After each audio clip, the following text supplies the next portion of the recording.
Jij had een normaal leven daarvoor en toen plots kom je uit narcose en dan merk je dat het leven niet meer hetzelfde zal zijn. Hoe reageer je daar dan op?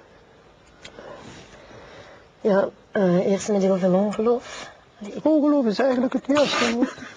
Excuseer. Wat dan? Ongeloof is eigenlijk het juiste woord wat Rijke hier hanteert. Omdat, dat was bij mij dus ook mijn eerste gewaarwording dat ik dacht, dat kan niet, dat mag, dat...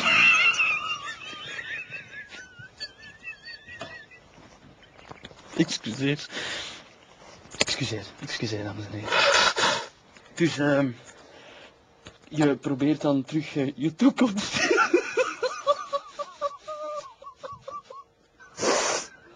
Ik begrijp echt niet wat er hier aan het gebeuren is. Excuseer. Valer, sorry, echt sorry.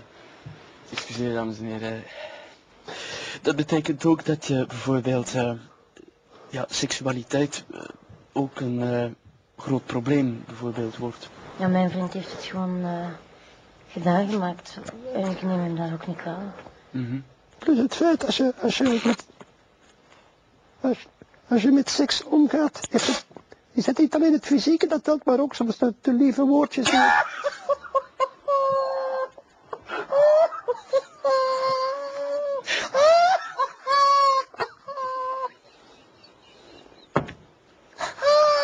ik vind dus dat dit echt niet kan, hoor. Ik bedoel, meneer, maar moeten we nu nog antwoorden of niet? Want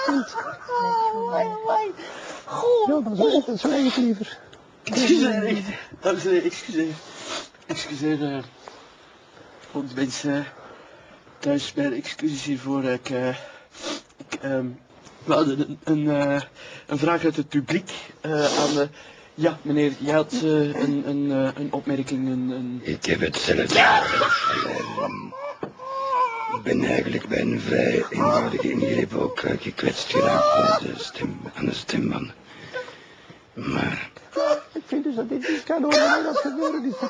Ik vind het vrij ergerlijk, meneer, er gedurende een half uur Dit kan voor mij uitgelachen te absoluut worden niet. vlak in het gezicht van het publiek. Even aan, ja, dames.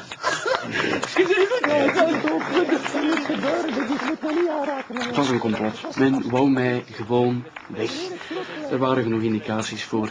Normaal gezien kan ik mijn programma altijd rustig voorbereiden met de praatgasten. Die avond kon Valère er zogezegd niet op tijd zijn. Plots stond de voltallige BRT-directie daar binnen.